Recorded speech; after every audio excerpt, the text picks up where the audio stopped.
ಕೌಟುಂಬಿಕ ಕಲಹದ ಬೇಗುದಿಗೆ ಹಸನ್ಮುಖಿ ಕುಟುಂಬವೊಂದು ನೆಲಸಮವಾದ ದಾರುಣ ಮತ್ತು ಮನಕಲುಕುವ ಘಟನೆ ಮೈಸೂರು ಜಿಲ್ಲೆಯ ಹುಣಸೂರು ತಾಲೂಕಿನಲ್ಲಿ ನಡೆದಿದೆ.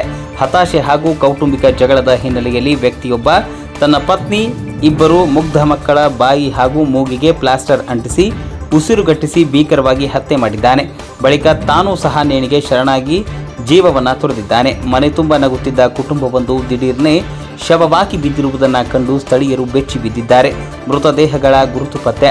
ಹುಣಸೂರಿನ ಮಾರುತಿ ಬಡಾವಣೆಯ ಬಾಡಿಗೆಯ ಮನೆಯೊಂದರಲ್ಲಿ ರಕ್ತಸಿಕ್ತ ಕೃತ್ಯ ನಡೆದಿದ್ದು, ಮೃತರನ್ನ ಹರೀಶ್, ನಿಶ್ಚಿತ, ರಕ್ಷಾ, ನೆಕ್ಸಾ ಎಂದು ಗುರುತಿಸಲಾಗಿದೆ.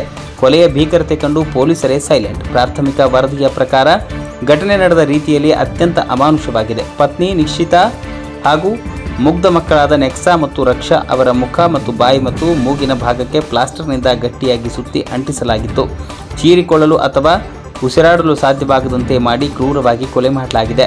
ಕುಟುಂಬದ ಮೂವರನ್ನು ಹತ್ಯೆ ಮಾಡಿದ ಬಳಿಕ ಆರೋಪಿ ಹರೀಶ್ ತಾನೂ ಸಹ ಸಾವಿನ ದಾರಿಯನ್ನು ಹಿಡಿದಿದ್ದಾನೆ. ಶಾಲೆಗೆ ಹೋಗಿ ಆಟವಾಡಿಕೊಂಡು ಖುಷಿಯಾಗಿರಬೇಕಾಗಿದ್ದ ಮುಗ್ಧ ಕಂದಮ್ಮಗಳ ದಾರುಣ ಅಂತ್ಯವನ್ನು ಕಂಡು ಸ್ಥಳೀಯರ ಕಣ್ಣಲ್ಲಿ ತೇವಗೊಂಡಿದೆ. ಘಟನಾ ಸ್ಥಳಕ್ಕೆ ಎಸ್ಪಿ ಮಲ್ಲಿಕಾರ್ಜುನ್ ಬಾಲದಂಡಿ ಭೇಟಿ. ವಿಷಯ ತಿಳಿಯುತ್ತಿದ್ದಂತೆ ಸ್ಥಳಕ್ಕೆ ಜಿಲ್ಲಾ ಪೊಲೀಸ್ ವರಿಷ್ಠಾಧಿಕಾರಿ ಮಲ್ಲಿಕಾರ್ಜುನ್ ಬಾಲದಂಡಿ ಹಾಗೂ ಹಿರಿಯ ಪೊಲೀಸ್ ಅಧಿಕಾರಿಗಳ ತಂಡ ಭೇಟಿ ನೀಡಿ ಪರಿಶೀಲನೆ ನಡೆಸಿದೆ. ಸ್ಥಳ ಪರಿಶೀಲನೆ ನಡೆಸಿದ ಬಳಿಕ ಮೃತದೇಹಗಳನ್ನು ಮರಣೋತ್ತರ ಪರೀಕ್ಷೆಗೆ ರವಾನಿಸಲಾಗಿದೆ.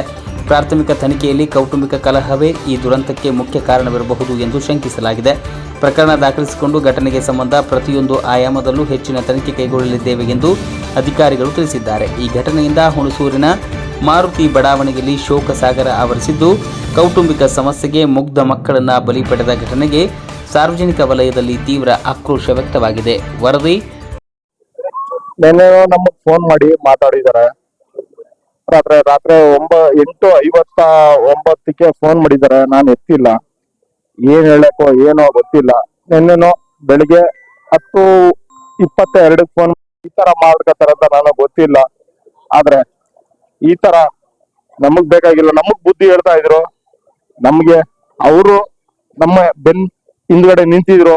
ಆದ್ರೆ ಇವರೇ ಹೋದ್ಮೇಲೆ ನಾವೇನು ಮಾಡಕ್ ಆಗಲ್ಲ.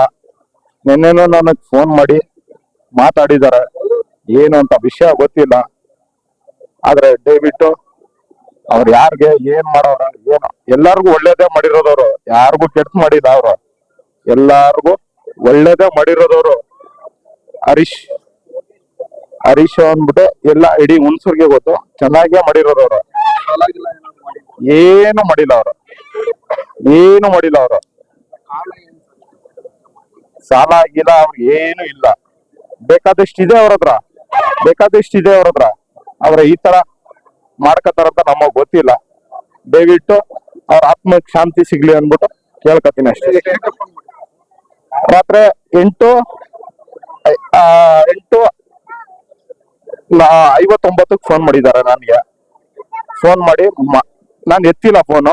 ಬೆಳಿಗ್ಗೆ ಒಂದು 23 ನಿಮಿಷ ನಾನು ಬೆಳಿಗ್ಗೆ ಮಾರ್ನಿಂಗ್ ಮಾತಾಡಿದ್ದೀನಿ. 23 ನಿಮಿಷ ನಾನು ಮಾತಾಡಿದ್ದೀನಿ ಅವ್ರ ಹತ್ರ. ಇದ್ರ ಬಗ್ಗೆ ಏನ್ ಹೇಳಿಲ್ಲ. ನನಗ್ ಬರಕ್ ಕೇಳಿದ್ರು. ನಮ್ಮ ಮಂಜು ಒಳ್ಳೆ ನರಸೀಪುರದಿಂದ ಬರ್ತಾ ಇದ್ದಾರೆ, ಬನ್ನಿ.